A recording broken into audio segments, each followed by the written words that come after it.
E o tema é o seguinte: um membro chega no pastor, no líder, e fala: pastor, eu preciso de ajuda e tal, minha consciência está pesada, tal, não sei o quê, eu quero um atendimento pastoral, um gabinete, aconselhamento e tudo mais. E o pastor, opa, maravilha, marca lá. E ele vai lá e confessa um crime. Fala: 5 anos atrás, eu lembro daquele crime assim, que matou, enterrou, escondeu o corpo, sei lá o quê. Pois é, eu sou esse cara, fui eu que fiz isso aí, agora estou congregando na igreja, Deus está falando comigo e tal. A pergunta é: um membro confessa um crime que ele fez lá atrás, o pastor deve denunciá-lo ou não? E eu confesso para vocês que algumas vezes eu entro no debate para mediar o debate e estou indeciso. Essa é uma dessas vezes. Geralmente eu tenho minha posição, e às vezes até eu exagero aqui, porque eu aperto mais de um lado que do outro e tal. Mas, nesse caso aqui, eu também tô meio sem muita... eu quero ouvir os dois convidados, né? Obrigado, Thaís. Eu quero ouvir os dois convidados, porque se um membro da igreja confessa um crime no meu gabinete, como que eu devo agir? Eu devo denunciar? Eu não devo denunciar? E para debater esse assunto, graças a Deus eu não vou debater o assunto. Para debater esse assunto, eu recebendo aqui dois pastores. O pastor Igor Alessandro, ele é presidente do Ministério Assembleia de Deus, Ministério Uma Palavra de Vida. Vou fazer uma apresentação mais resumida aqui, professor de hebraico e tudo mais. Bem-vindo, pastor Igor. Prazer de novo, sempre estar aqui. Bom dia a todos, bom dia pastor César, bom dia pastor Alex, a mesa, Paulo, todos, Juninho, glória a Deus. Eu creio que nessa manhã Deus vai falar conosco, vai direcionar e vai ser de grande utilidade até para o corpo de Cristo, né? Isso aí. E com a gente também hoje para debater esse assunto, estou recebendo aqui o pastor Alex Mendes. Ele é bacharel em teologia, tem licenciatura em letras, é da Assembleia de Deus também, lá em Santo André. Bem-vindo, pastor Alex. Bom dia, pastor César, pastor Igor, ouvintes, internautas. Pastor, é muito bom estar aqui com vocês novamente. Trago aqui um abraço do pastor Bittencourt, pastor Arthur. Opa. E toda a Deutinha, pastor César, pastor Igor. Amém. E ouvintes, muito obrigado, pastor. É uma honra estar aqui com vocês. Maravilha. Vamos lá, eu vou começar. Comecei com o pastor Igor, né? Então vou começar com ele aqui. Pastor Igor, e aí? O membro confessa um crime, uma situação grave e tal, não deslize, não pecado pena, não crime. E aí, o senhor deve denunciá-lo? Não. A minha posição que eu vou defender nessa manhã é justamente essa. O pastor em si, ele está na qualidade de direcionar, né, de acompanhar, aconselhar o membro. É claro que essa questão de confessar, ela vem justamente da Igreja Católica, né, do direito canônico católico, até porque isso daí está previsto na lei, depois nós vamos falar a respeito disso. Mas a princípio, o pastor, ele está justamente para aconselhar. Se o membro, se a pessoa foi até ele, até a sala pastoral, justamente para confessar um crime, isso significa que em seu coração ele já está realmente no processo de arrependimento. Cabe ao pastor então direcioná-lo, né? Se o crime prescreveu, aí é outra coisa, mas se não prescreveu, justamente aconselhar para ele procurar as autoridades, tudo certinho. Mas pastor, não você fazer isso. Não. Até porque isso daqui faz parte, né? A gente vai bater numa tecla aqui assim, principalmente os católicos, até a parte do confessional, né?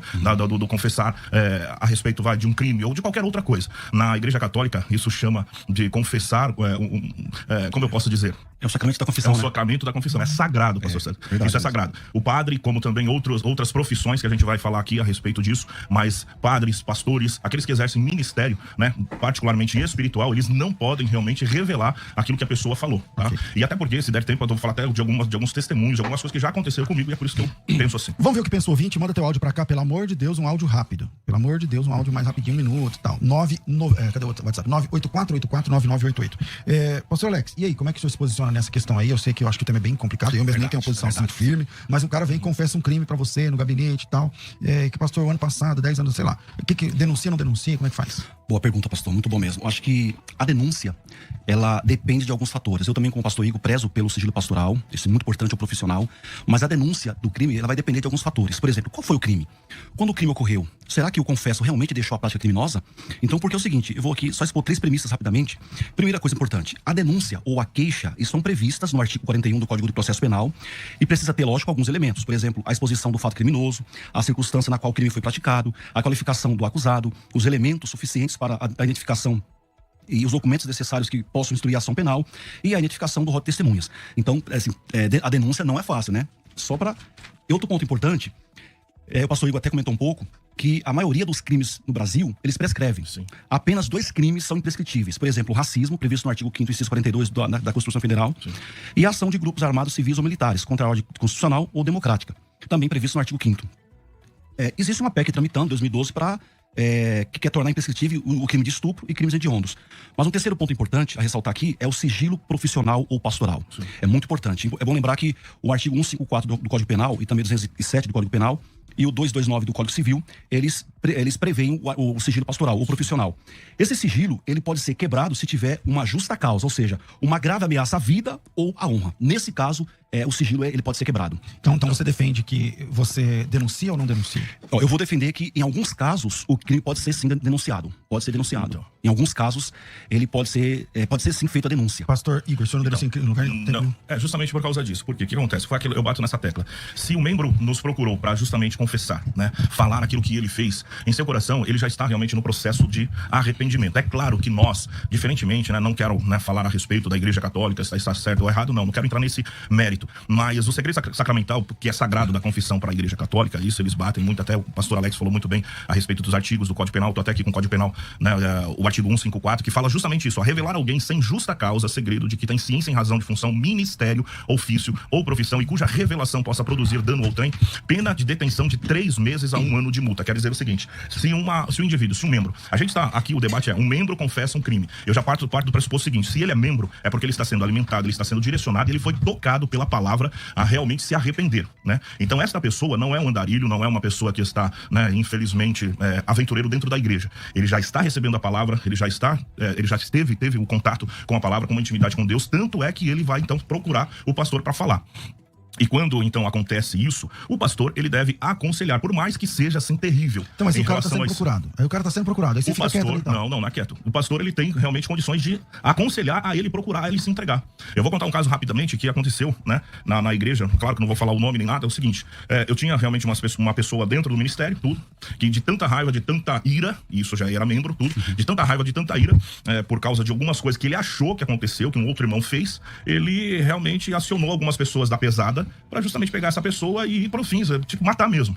Então, quando eu fiquei sabendo tudo, tal, fui até a casa dessa pessoa, conversei com essa pessoa, gastei realmente o agressor. Uhum. Fui até lá, conversei tudo, tal, e foi assim. E aí entra a questão das experiências, né, espirituais, as manifestações através do Espírito. Não só a palavra, mas também a direção do Espírito Santo foi com que quebrou aquele coração, e aí aquela pessoa se arrependeu ao ponto de ligar para essa pessoa que ia fazer o mal e realmente falar, não precisa fazer mais aí, cancelar e tudo, e depois, sabe, se converteu de verdade, vamos dizer assim, se converteu de verdade. Então, assim, a questão é o seguinte, eu poderia realmente, né, pedir para essa pessoa, vai fazer um BO, tomar cuidado com isso. Essa pessoa que iria sofrer realmente esse dano, nem ficou sabendo, nem ficou até hoje, graças a Deus, nunca vai ficar sabendo. Porque eu não vou também, né, trazer esse problema para a pessoa. Então, assim, o pastor, ele deve realmente estar na qualidade de aconselhar, de dirigir, e é claro, como o pastor Alex fala, se é uma pessoa que realmente não está trazendo mudança, não está aparentando realmente, sabe, a transformação e a regeneração, aí é outra coisa, aí eu posso até falar que eu abro realmente a exceção para conduzir essa pessoa da melhor forma possível até, ou denunciar, né, para a família, né, ou para a igreja, sim, ou até mesmo para a justiça, né, pastor? Sim, questões assim, a igreja, a gente está aqui na rádio, eu sei que tem muitas vidas, né, nos assistindo, muitas pessoas nos assistindo,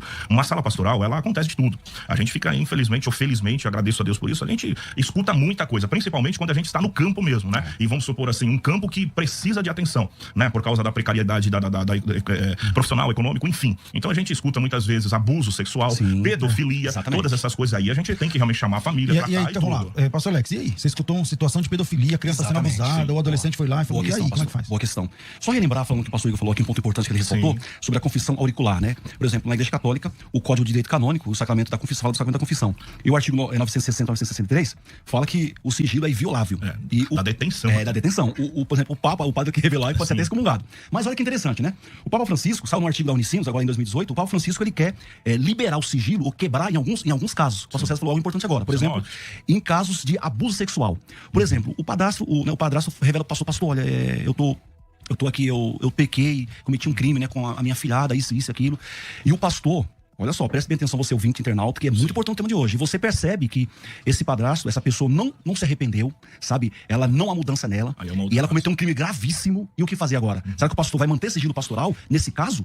Então, são casos de exceções. Você viu que até mesmo o Código Penal, ele vai abrir exceção. Tem as exceções, isso. O sigilo profissional, ele é inviolável. Mas nesse caso aí, ele abre uma exceção. Ou uma grave ameaça à vida, ou à honra. Nesse caso, o pastor deve quebrar o sigilo. Aí eu concordo realmente com o pastor. Por quê? Porque eu tô partindo deste tema, um membro. Então eu entendo que a pessoa pessoa realmente está na igreja, está recebendo, não é um andarilho, nem muito menos um aventureiro. E uma coisa muito interessante, por que a Igreja Católica, ela trata realmente a confissão auricular como um sacramento de confissão? Porque o próprio padre, ele tem o poder de aplicar a penitência e também perdoar o pecado. Nós sabemos pela palavra do Senhor que quem perdoa pecados é o Senhor. É por isso que o pastor, quando uma vida vai até a sala pastoral procurando perdão, não é o pastor que vai liberar o perdão, mas ele vai direcionar, né, realmente essa pessoa, e é Deus quem dá o perdão. Até a palavra do Senhor diz em 1 João capítulo 1, versículo 9, diz o seguinte: se confessarmos os nossos pecados, ele, Deus, é fiel e justo para nos perdoar os pecados e nos purificar de toda injustiça. É interessante que, assim, só para concluir, se confessarmos, esse verbo se confessarmos no grego original, ele está como homologel. O que é isso? É homologar, é justamente você concordar que você errou, que você é pecador e precisa da absolvição do seu pecado. Mas isso não é o pastor que faz, é justamente Deus. O pastor, ele aconselha. É por isso que nesse caso cabe detenção realmente para principalmente o sacerdote, né, eclesiástico, padres e tudo, porque ele, além dele aplicar a penitência, ele também perdoa o pecado. Isso é. Deixa eu ouvir o que pensa o ouvinte. Não sei se já chegou áudios aí agora de WhatsApp, então vamos soltar pelo menos uns 3 aí e a gente volta. Paz do Senhor, pastor César, sou a Duda aqui da Zona de São Paulo. Vamos à pergunta. Se um membro deve denunciar devido ao seu passado criminoso, depende, se ele pagou a pena, não. Agora, se ele deve para a justiça, eu acho que tem que orientar ele a procurar sim, para ele pagar sobre o crime que ele fez. Para todos ter paz, inclusive a família e ele também. Com certeza sim. A paz do Senhor, meus irmãos. Sou Jean, da Assembleia de Deus de Jordanésia. Eu fiquei com uma dúvida agora aí. Se nenhuma condenação há para quem está em Cristo Jesus, qual o sentido da confissão, então? Abraço, obrigada. Peraí, boa pergunta, vamos trazer aqui pra mesa. E aí, se nenhuma condenação pra quem tá em Cristo, como é que fica essa questão? Justamente, por isso que eu falei, pontuei isso. Quem perdoa pecados não é o pastor. Quando uma vida procura o pastor, ele está precisando de uma orientação. Ele está precisando de um caminho. A irmã falou também algo aqui muito interessante. Por quê? Acontece o seguinte, tem pessoas que nós bem conhecemos, assim, né, no dia a dia pastoral, que já foi, vamos supor, se cometeu um crime, já pagou pelo crime, se fez algo errado pra alguém, já pediu perdão, mas ela carrega dentro de si um peso, uma opressão. Isso cabe realmente o pastor aconselhar, o pastor direcionar, discipular esta vida, né? Por quê? Porque se pelo crime ela já pagou na lei dos homens, se ela cometeu realmente algum erro com alguém, já pediu perdão para esta pessoa, mas dentro dela ela carrega esse peso, então ela precisa realmente de um discipulado. Lembrando que o pastor não perdoa pecados, é simplesmente o Senhor. A palavra do Senhor, ela diz em Tiago, capítulo 5, versículo 16, que diz assim: confessai as vossas culpas uns aos outros e orais um pelos outros para que sareis. A oração feita por um justo pode muito em seus efeitos. Aqui está falando justamente de uma congregação, está falando não de um lado individual. O que é isso? Claro que se o Senhor, e eu creio, nós cremos, claro, em relação a isso, é o Senhor quem perdoa, é o Senhor que absolve tudo. Mas por que a gente tem que realmente confessar as nossas culpas uns pelos outros? É justamente para que a congregação venha a ser sarada, que a congregação não venha carregar um peso a mais daquilo que é necessário, no sentido, sabe, de opressão, de culpa, de apontamento de dedo. Mas eu quero lembrar que o versículo ele termina que a oração feita por um justo, é uma pessoa... Então se o cara matou e agora se converteu, nenhuma condenação, você não vai falar nada? Não, acho que precisa, claro que precisa. Se ele não...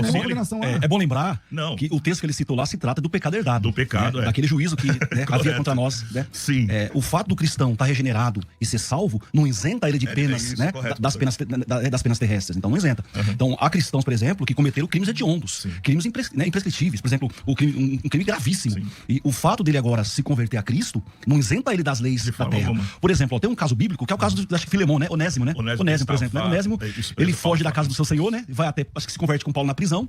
E Paulo falou o que pra ele? Olha, você agora é cristão, você tá isento, você não deve nada pra ninguém. Não.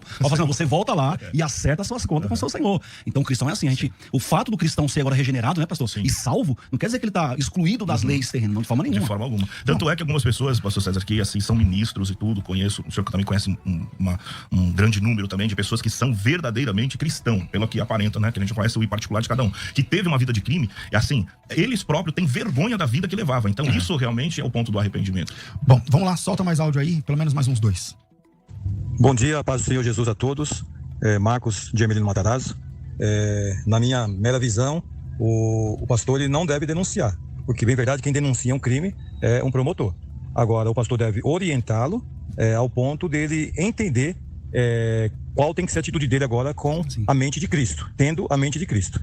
E aí, ele fazer o que tem que ser feito, né? Ele mesmo chegar ao ponto de se entregar. Agora, caso ele resista a isso, o pastor vai orientar ele. Se você tem um crime e você não quer se ajustar com a justiça do mundo, como você vai membrar na igreja? Então, o pastor deve orientar e tomar as decisões que tem que ser tomadas no caso aí dele rejeitar a orientação. Bom dia, pastor César, bom dia a todos. Obviamente que não. Um segredo contado, ele pertence a quem contou, e não ao ouvinte. Isso é regra, né? não só para essa questão de confessar um crime que seja para um pastor. Agora, eticamente, é um absurdo um pastor se propor a ouvir o problema de alguém e em seguida denunciar, sabe? Chega a ser, desculpe a expressão, ridículo. Me perdoe a expressão. Tá bom? Deus abençoe a todos. Mas quando você senta na mesa do gabinete pastoral pra ouvir alguém, você não tem noção ou ideia do que essa pessoa vai despejar ali em cima. É verdade. Então é complicado. Por exemplo, pastor, você tá no gabinete pastoral e de repente chega um membro, né? Só para esse ouvinte ter a noção de como é complexo ser pastor. Sim. Chega lá um membro da sua igreja, né? Nem todo mundo da igreja é regenerado, é cristão. Ele tá ali na igreja ali, de repente, chega o pastor e fala, pastor, eu tô com vontade de cometer um suicídio, tô muito mal, eu sinto isso às vezes, pastor. E o pastor vai conversando e você percebe que, né, que o membro tá, né, é um mal psicológico muito grave que a pessoa tá. E vai fazer o quê? O pastor vai manter em sigilo aquilo ali? O pastor tá vendo que ele vai cometer um suicídio. O pastor vai manter em sigilo ou vai orientar ele ou vai conversar com a família dele? Então, o negócio é grave, não é tão simples assim. É por isso que a lei tá falando que o sigilo, ele é inviolável, mas ele pode ser quebrado, né, com uma justa causa. Uma causa de ameaça à vida e à honra. Sim. Tanto que, por exemplo, eu estava vendo aqui que uma lei, por exemplo, os políticos lá da Austrália, eles querem mudar a lei do sigilo profissional e também pastoral, em alguns casos, nesses casos, por exemplo. Então, há uma lei hoje na Austrália, tá no jornal The Table, uma lei no jornal lá, nesse jornal The Table, que os políticos querem estar tramitando uma lei para mudar o sigilo profissional. Em alguns casos, por exemplo, nesse caso... Da rádio, é o seguinte, vamos lá, tem algumas pessoas que mandaram por escrito, né, o Fábio, se for homicídio, deve primeiro aconselhar a se entregar. Se a pessoa não quiser se entregar, deve denunciar. O Joel, denunciar não, mas aconselhar ele se entregar, sim. Aconteceu com um amigo nosso, veio pra igreja, conversou com o pastor e com seu patrão, pois tinha uma pendência com a justiça, se entregou. Passou pela prisão e hoje é um bom obreiro, servindo a Deus ali numa das nossas igrejas. O Ricardo disse, bom dia, o pastor não deve denunciar. O Radi disse, deve sim, pois se não denunciar estará compactuando com o erro. O Daniel disse que não, jamais. Olha, cara, tá bem acirrado aqui o negócio. A Andréia Paz, creio que não, ele pode aconselhar a se entregar e tudo mais, porém não deve fazer a denúncia. O José Wilson não deve, o próprio apóstolo Paulo assassinou vários cristãos e quando se encontrou com Cristo foi perdoado. O Jorge não deve denunciar e sim pedir a Deus que toque na consciência do membro para que ele mesmo se entregue e tal. Olha, no caso do apóstolo Paulo, não sei se dá pra colocar aqui, porque o apóstolo Paulo, veja, é verdade, ele matou os cristãos, ele mesmo disse e tal, mas o problema é que ele estava dentro da lei, naquele sentido. Entendeu? Então, ele tinha um apoio do Estado, né? Quando ele se converteu, ele passou a ser contra a lei, na verdade. Então, as consequências vieram sobre ele. Então, verdade, vamos lá, tem áudio aí, vamos soltar pelo menos mais uns 2 ou 3. Vai. Bom dia, pastor César e convidados. Aconteceu um caso, eu não vou citar nomes, né? Para não ficar muito ruim. A mãe de um amigo nosso congregava numa igreja que tinha muito movimento de revelação, disso, daquilo, e sempre convidava ele para ir no culto. Ele era evangélico, porém ele era batista e ele nunca foi, e um dia ele resolveu ir. E chegando no culto, era um congresso e tinha um pregador itinerante que estaria trazendo a palavra. E como aquela igreja de muito aleluia, glória a Deus e movimento, ele ficou lá olhando isso. E infelizmente o preletor da noite foi contar o testemunho dele. E esse que estava pregando, depois de revelar algumas coisas, disse o que Deus tinha feito na vida dele. E no meio do testemunho dele, ele disse que havia sido traficante e que ele também já havia matado. Enfim, contou algumas coisas do passado. E no final do testemunho, porque não foi um testemunho, ele acabou dizendo que, na verdade, ele até devia ainda alguma coisa para a justiça, mas ele acreditava que foi Deus quem estava o livrando de tudo isso, e ele estava pregando a palavra de Deus. Quer ver? O que aconteceu? Esse amigo no qual, em questão, eu falei que a mãe dele convidou ele para ir no culto, ele era policial militar. Ele esperou acabar o culto, pediu licença para a mãe dele e deu voz de prisão ao pregador da noite. Resumo, levou o pregador preso. Bom dia aí pra vocês e cada dia mais o programa está excelente. Parabéns. Obrigado. Mas é um rolo, hein, meu irmão? Caramba. Mas o policial não era um pastor. Não, ele era um profissional. Agora, até porque se ele ouvir um crime e não agir, acho que ele não pode, né? Não pode. Ele vai prevaricar, né? Isso. Se ele não agir, ele tá prevaricando, cometendo outro crime. Agora tem caso, pastor, por exemplo, Provérbios 28, 13 diz assim, ó: o que encobre as suas transgressões nunca prosperará, mas o que confessa e deixa alcançará a misericórdia. Deuteronômio não. Provérbios 28, 13, isso mesmo. Agora o que acontece, pastor? Por exemplo, tem cristão que todo mês tá lá na sala pastoral. Pastor, esse mês, só uma hipótese. Pastor, esse mês eu cometi um homicídio. Filho, vamos morar aqui, tá tudo bem, tá perdoado. Então, ao mês que vem, pastor, eu cometi um estupro. Vamos morar aqui, vamos ter sigilo aqui, né? Não é assim que funciona. Então, por exemplo, o cristão que confessa e nunca abandona o seu pecado, quer dizer, o pastor não vai denunciar? Num caso desse grave, né? Alcança a misericórdia. Só que um detalhe muito importante é o seguinte, é que na maioria das vezes as pessoas olham o pastor como o salvador da pátria. E na verdade, a confissão, ela serve até mesmo como um ato terapêutico, né? Por quê? Porque assim, a gente conhece muitos pastores que infelizmente não são formados, não tem também uma mente saudável para aplicar um aconselhamento, enfim, não conhece também algumas coisas e tal. E pode até atrapalhar nessa questão. Acontece o seguinte, que quando o membro vai até a sala pastoral, ele está querendo uma resposta, ele está querendo uma saída. Angustiado, né, tá angustiado, tá isso. Verdade. Cabe realmente o pastor, né, não só como um líder espiritual, pedindo a graça de Deus e até mesmo, né, a direção do Espírito Santo, que convence o homem do pecado, da justiça e do juízo, né, direcionar, mas também agir com um certo profissionalismo, né, vou colocar aqui até entre aspas, até para saber se essa pessoa que está confessando, realmente ela está arrependida. Eu sou contra realmente o pastor entregar, né, entregar, denunciar, enfim, mas cabe a ele saber se a pessoa está falando algo até para se sentir bem, ou se está ali confessando porque ela está arrependida mesmo. Não é a pessoa que vai saber, e sim realmente o pastor que deve agir nesta forma aí ou desta forma. Pastor Alex. Agora nós temos um caso na Bíblia que é bem emblemático, né? Que é a confissão de Acã, por exemplo, né? Só para o ouvinte se situar aqui, né? Por exemplo, lá em Josué 7:20, 7:24, Josué ele pede para Acã, para as pessoas confessarem o que fizeram de errado. Ali Acã confessa o erro dele, e Acã, coitado, Acã ele é apedrejado, ele confessa. Ele é intimado a confessar, ele não iria confessar. Ele recebeu o tempo antes, não aproveitou. Recebeu o tempo antes, aí ele confessa, dá glória a Deus, meu filho. Josué 7:24, ele confessa, Josué 7:19-25, ele confessa o erro dele, e ele ali sofre a pena capital de Israel, né? É apedrejado, depois é queimado, não só ele, hein? Olha isso aqui, o Ivan tá dizendo o seguinte: um amigo meu foi preso e fugiu. E passou 15 anos. Já se passou 15 anos. Hoje ele é pastor, se converteu, não sei o que, agora é pastor numa comunidade e tal. Ele deve se entregar? Tipo, ele é pastor, mas ele é procurado pela polícia. Deve, sabe por quê? Porque vai acontecer aquilo que nós escutamos aqui, a vergonha. O nome do Senhor vai ser envergonhado. Como que realmente um líder, né, um pastor está em cima do púlpito sabendo que está devendo para a justiça dos homens. Entendeu? Então isso é errado. Querendo ou não, se está com família, se está bem, se está regenerado, transformado. Arrependido não, porque se estivesse arrependido estaria se entregando. Assim, a gente precisa, sabe, desmistificar algumas coisas. É igual a causa do 2 Samuel capítulo 12, versículo 1, vai falar de Davi, né, que Deus manda, não foi ninguém, foi o próprio Senhor que manda o profeta Natan até se apresentar até Davi para falar, ele conta aquela história da ovelha e tal. Por quê? Porque Davi havia se esquecido daquilo do homicídio, do adultério, e estava numa boa. Aí Natan, ele é usado pelo Senhor para falar realmente uma história que dá, né, que é longa, tudo e tal. Davi fica tão nervoso, tão possesso, que ele realmente, ele dita até a sentença, esse deve morrer e tal. Daí Natan fala, esse é você. Quer dizer, a pessoa, ela precisa saber que não é porque Deus, aparentemente, porque muitas vezes hoje a gente vê isso e é errado. A pessoa tá bem, tá sendo abençoada, é a aprovação de Deus. A bênção que muitos dizem não é a aprovação de Deus. A aprovação de Deus é um coração quebrantado e contrito na presença dele. Davi teve que realmente entender e também confessar o seu pecado a Deus para que realmente o Senhor viesse curar. A Eudete diz assim: graça e paz, pastores. Um dia, um irmão da igreja onde congrego foi preso por uns 7 meses, há uns 7 meses atrás. Então, pelo jeito tá preso. Não, 7 meses atrás ele foi preso, sob a acusação de um crime cometido no passado. Isso aconteceu há uns 20 anos. Prescreveu. Então, mas eu não acho que não, porque acho que não, foi preso. Deve ter sido algum crime não grave. Qual é o crime? Algum crime grave. Porque assim, quando fala crime prescreveu, é que se não tiver processo, né? Porque se tiver um processo aberto, aí o processo tá rolando, não prescreveu. Aí tá, vai prescrever depois que terminar o processo. Sim, exatamente. Entendeu? Então, vamos lá. Tem mais áudio aí, Paulo? Paz, pastor César, pastor Igor, pastor Alex, demais ouvintes da rádio aí. Bom dia a todos. Eu creio que se um membro confessa ao pastor um crime, num primeiro momento o pastor deve levar esse membro a entender que ele deve assumir a culpa, né? E sim, ele também procurar, né, a polícia. Agora, se ele resistir, aí o pastor deve denunciar, sim. Olha aqui o Adriano Palomares, ó. Se o pastor dirige uma congregação numa comunidade dominada pelo tráfico, tipo lá no Rio de Janeiro, aqui também em São Paulo, aí um criminoso vai e faz a confissão, se converte, tá, e vai lá e faz a confissão. Se o pastor denunciar as autoridades, isso pode implicar até em risco de vida do pastor. Sim, é verdade. Eu posso contar? Eu tenho 2 testemunhos, que é assim, o primeiro é justamente eu sempre, assim, vou pregar em vários lugares, tudo, até a gente tem aquele trabalho antes de vida, vamos em lugares para entregar, não só marmitex, mas para ministrar pessoas, aonde outras pessoas não podem entrar porque eles não deixam, enfim. E uma certa feita eu fui até chamado, preguei, ministrei, e depois do culto, já era tarde, né, era dentro de uma comunidade, o líder de uma comunidade, tudo que pertencia, né, ao partido e tal, enfim, me chamou pra orar. E aí nessa oração ele falou assim, pastor, me chamou de pastorzão. Uns me chamam de Igão, né, outro pastorzão, então a gente tá acostumado. Pastorzão, seguinte, a gente vai fazer um assalto aí e tal, assim, assado, queria que Deus abençoasse.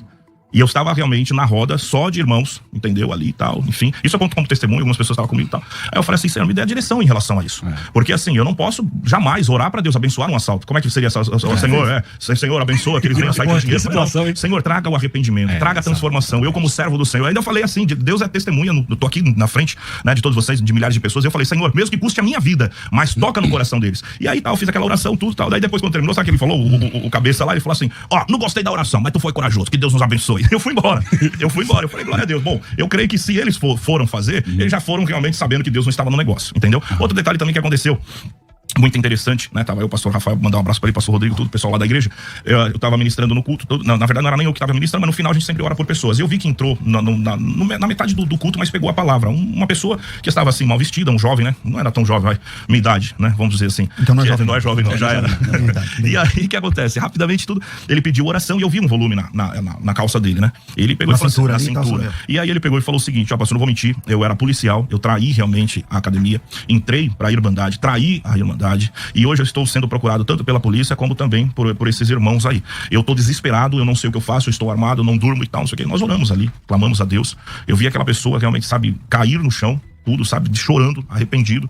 E aí nós, né, eu não levei nem pra sala pastoral, porque foi ali, todo mundo foi embora, ficou os pastores ali conversando com ele, ministrando, direcionando e tudo tal. No final, graças a Deus, né, ele pegou, jogou fora, porque lá na frente da igreja, não sei se você lembra, tem aquele riozão lá, jogou fora a arma, né, e falou assim, agora tô em Deus, se me pegarem, amém, glória a Deus, mas você via a coragem do homem que recebeu através do poder de Deus. Resumindo, depois de uns 6, 7 meses, ele voltou completamente diferente, sabe, justamente falando que estava já pagando por aquilo que realmente cometeu, e assim vai, entendeu? A Renata no YouTube, ela diz o seguinte: com arrependimento ou não, um abuso sexual contra o menor não pode ser omitido da justiça. O arrependimento nos dá o perdão de Deus, mas não nos livra das consequências da justiça. Exato. O Leandro disse: eu tenho uma pergunta. Quando estive morando em Brasília, conheci um pastor que, ao contar um testemunho dele sobre tráfico de drogas, bailes, tiros em polícia, inclusive matar um policial, não demonstrava nenhum arrependimento, pelo contrário, demonstrava um tom de orgulho.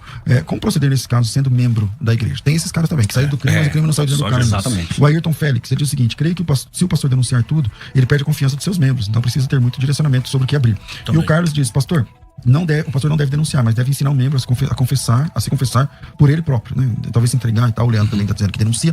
Infelizmente, nosso tempo é corrido aqui. Então, tem pouco tempo. Tem um áudio aí, é vídeo, né? Deixa eu ver quantos minutos aqui, de quase 4 minutos. Então, eu vou soltar as considerações finais agora, né? Então, cada um vai ter uns 2 minutos. E aí, depois das considerações finais, eu vou pro vídeo. Então, vinheta de considerações finais, por favor. Considerações finais. Debates com o pastor César Cavalcanti.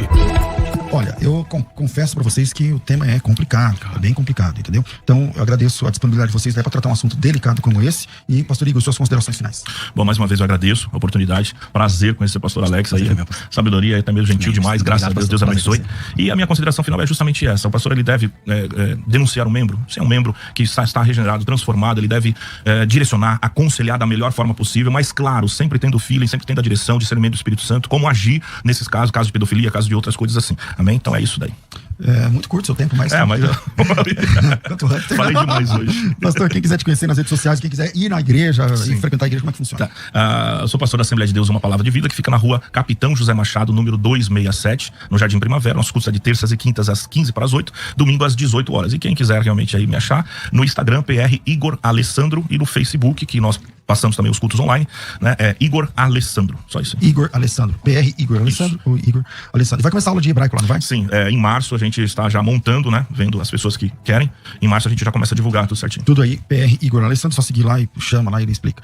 Pastor Alex, suas considerações finais, obrigado também por ter atendido esse convite para essa parada dura aqui. É verdade, foi dureza, hein? Muito obrigado, pastor. Realmente, a Recife foi um prazer conhecer o pastor Igor também, aqui, uma benção. Pastor, o tema realmente é um tema muito delicado. Eu acho que o sigilo pastoral, o profissional, ele é inviolável, sim, com certeza. Como o pastor Igor falou, é terapêutico, né? O pastor, o profissional, deve se prezar pelo sigilo pastoral profissional. A exceção prevista no Código de Ética ou nos Códigos Penais é essas duas, quando há uma ameaça grave à vida ou à honra. Mas com certeza o sigilo é muito importante, sim, com certeza. Eu também prezo pelo sigilo pastoral. Eu jamais vou inviolar o sigilo assim, sem que não haja uma razão muito séria, muito grave mesmo, porque o sigilo é terapêutico, é muito importante mesmo. O sigilo pastoral é muito importante. Mas nesses casos aí, que envolvam crime grave, pedofilia, um estupro, né, um crime muito grave mesmo, acho que sim, o pastor, com muita cautela, com muito cuidado, deve sim orientar a pessoa, o criminoso, deve orientar com carinho, com a graça de Deus, para que ele confesse o seu crime, vá à justiça, ou procure a família, um psicólogo e busque ajuda espiritual ou profissional. Sim. Bom, eu tenho aí um vídeo do Dr. Jean Regina. Para quem não conhece, o Dr. Jean Regina, ele é membro efetivo da Comissão de Direito e Liberdade Religiosa da OAB, é uma pessoa muito importante, mora no sul do Brasil, mas ele tem eu não lembro o nome, acho que VR, assessoria e tal, e ele é a maior assessoria para igrejas do Brasil. Então, ele cuida, por exemplo, do Brasil para Cristo, muitas igrejas, mais de 1000 igrejas, né? Então, a nossa produção pediu, ele mandou um vídeo. Então, vamos lá, um membro confessa um crime no passado, e aí o pastor deve denunciar ou não, com a palavra do Dr. Jean Regina.